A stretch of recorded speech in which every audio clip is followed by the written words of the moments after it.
Second highest ranking పొజిషన్లో పవన్ కళ్యాణ్ గారు ఉన్నారు.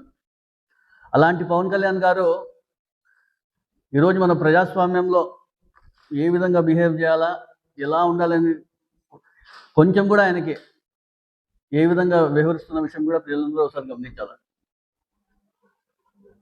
అదే నేను ఒక పబ్లిక్ మీటింగ్లో ఏ విధంగా మాట్లాడాలి, ప్రజలు ఏ విధంగా చూస్తుంటారో, ప్రజలు కావచ్చు, నాయకులు కావచ్చు,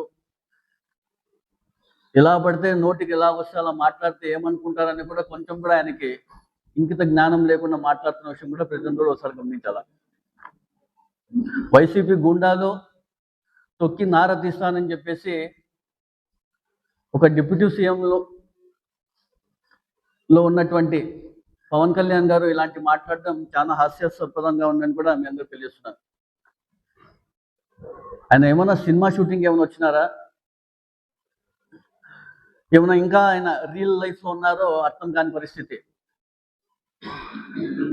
ప్రజాక్షేత్రంలో ఉన్నారు, డిప్యూటీ సీఎంగా ఉన్నారు, ఒక బాధ్యత గల హోదాలో ఉండే వ్యక్తి ఈరోజు ఎంత నీచంగా మాట్లాడుతున్నారంటే ప్రజలందరూ కూడా ఏమనుకుంటారో విషయం కూడా ఒకసారి గమనించాలని తెలియజేస్తున్నాను. డాక్టర్ బిఆర్ అంబేద్కర్ గారు రచించిన రాజ్యాంగంలో మీరు పరిపాలన అందిస్తున్నారా, లేదా ఏ విధంగా అయితే మనం చూస్తున్నాం కూటమి ప్రభుత్వం అధికారంలోకి వచ్చిన తర్వాత నుంచి మన రాష్ట్రంలో ఏ విధంగా అయితే రెడ్ బుక్ రాజ్యాంగం అమలు అవుతున్న విషయం కూడా అందరికీ తెలిసినదే. ఆ రెడ్ బుక్ని ఫాలో అవుతూ పవన్ కళ్యాణ్ గారు ఈరోజు చేస్తున్న వ్యాఖ్యల్ని మేము తీవ్రంగా ఖండిస్తున్నామని కూడా మీ అందరికీ తెలియజేస్తున్నాను. ఇక్కడంతా మేము కూర్చున్నాం, మేమంతా ఏమైనా గుండాలమా? తొక్కి నార తీస్తామంటున్నారు ఆయన. తొక్కి వల్ల నార తీస్తారంట. సినిమాల్లో షూటింగ్లో అయితే బాగుంటుంది ఇదంతా కూడా. ఏదో రియల్ లైఫ్లో మాట్లాడుతుంటేనా చిన్నపిల్లోళ్ళు కూడా నవ్వుకునే పరిస్థితి ఉంది. ఎన్నికలకు ముందు కావచ్చు, ఏమైనా ఎన్నికలు జరిగే ముందు ఒక్కొక్క నియోజకవర్గాల్లో సర్వేలు చేయించుకుంటారు, ఈ క్యాండిడేట్ సంబంధించి ఎలా ఉంది అని. ఇప్పుడు పవన్ కళ్యాణ్ గారి మీద సర్వే చేపించినా ప్రజలు ఏ విధంగా నవ్వుకుంటున్నారో, ఆయన మాటల తీరుని బట్టి ఏ విధంగా అనుకుంటున్నారో ఒకసారి సర్వే చేపించుకుంటే తెలుస్తుందని కూడా నేను తెలియజేస్తున్నాను. రాష్ట్రంలో ఏదైనా సంఘటన జరిగినప్పుడు ఆ సంఘటనను డైవర్ట్ చేయాలని చెప్పి ఉద్దేశంగా చంద్రబాబు నాయుడు గారు ఇచ్చిన స్క్రిప్ట్ని ఆయన తెచ్చి ప్రజల ముందు చదువుతారు. ఆ డైవర్షన్ రాజకీయాల్లోనే పవన్ కళ్యాణ్ గారి రాజకీయ జీవితం అంతా కొనసాగుతుంది. ఏ రోజు కూడా మీరు సింగిల్గా ఈ రాష్ట్రంలో పోటీ చేసినది లేదు, చేసినా 2 చోట్ల చేసినా గెలిచింది లేదు. లాస్ట్కు చంద్రబాబు నాయుడు పుణ్యాన, తెలుగుదేశం నాయకుల పుణ్యాన గెలిచినారు బాగానే ఉంది. మీ పరిపాలన మీరు ఏమైనా కరెక్ట్ చేస్తున్నారా? మీకు రాజ్యాంగంలో మీకు ఉండే పదవిని మీరు ఏమైనా సక్రమంగా నిర్వర్తిస్తున్నారా? అది లేదు. పక్కనుండే క్యాబినెట్ మంత్రుల మీద కామెంట్ చేయడము, పక్కనుండే క్యాబినెట్ మంత్రిగా నేనుంటే నేను ఏదో చేసేవాడిని అని చెప్పడము తప్ప మీ రాష్ట్రానికి చేసింది ఏది లేదు. పవన్ కళ్యాణ్ గారు, మీరు భాష మార్చుకోండి. మీరు భాష మార్చుకున్నప్పుడే మీ అభిమానులు కూడా మిమ్మల్ని గౌరవిస్తారని చెప్పి నేను తెలియజేస్తున్నాను. అదేవిధంగా ఆయన ఇప్పుడు ఒక సామెత ఉంది, చిన్నప్పటి నుంచి వినిందే, యథా రాజా తదా ప్రజ అన్నట్టు. జనసేన నాయకుడే ఇట్లా మాట్లాడినప్పుడు ఆ పార్టీలో ఉండే నాయకులు ఎట్లా మాట్లాడతారు? ఇంకా వాళ్ళు ఇంకా వెధవలుగా తయారైనారు, వెధవనరగా తయారైనారు వాళ్ళు. ఆ మాట ఎందుకంటున్నానంటే, ఏదో ఒక్కసారి ఆ తెలుగుదేశం పుణ్యాన గెలిచిన పంతం నానాజీ, కాకినాడ రూరల్ ఎమ్మెల్యే, ఆయన ఒక ముఖ్యమంత్రి, మాజీ ముఖ్యమంత్రికి ఎంపీగా పనిచేసిన జగన్మోహన్ రెడ్డి గారి గురించి మాట్లాడతాడు. ఏమన్నా పద్ధత అది? భాష అది మాట్లాడేది ఏ విధంగా దాన్ని ఆమోదయోగంగా లేదు. మీ భాష మార్చుకోవాలని చెప్పి కూడా పంతం నానాజీకి తెలియజేస్తున్నా.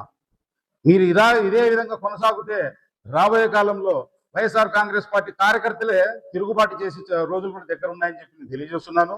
జాగ్రత్త పవన్ కళ్యాణ్ గారు, ఖచ్చితంగా మీరు ఓన్లీ కులాలకు స్విచ్ పెట్టే రకం మీరు చేస్తా ఉన్నారు, కానీ జగన్మోహన్ రెడ్డి కాదు. అదేవిధంగా ఈ రోజు ఆంధ్ర రాష్ట్రంలో ఉన్న ప్రజానికి అందరికీ తెలుసు, వీళ్ళ కూటమి ప్రభుత్వం ఇచ్చిన హామీలన్నీ ఏమైనాయి? దళితులకు ఇచ్చిన హామీలు ఏమైనాయి?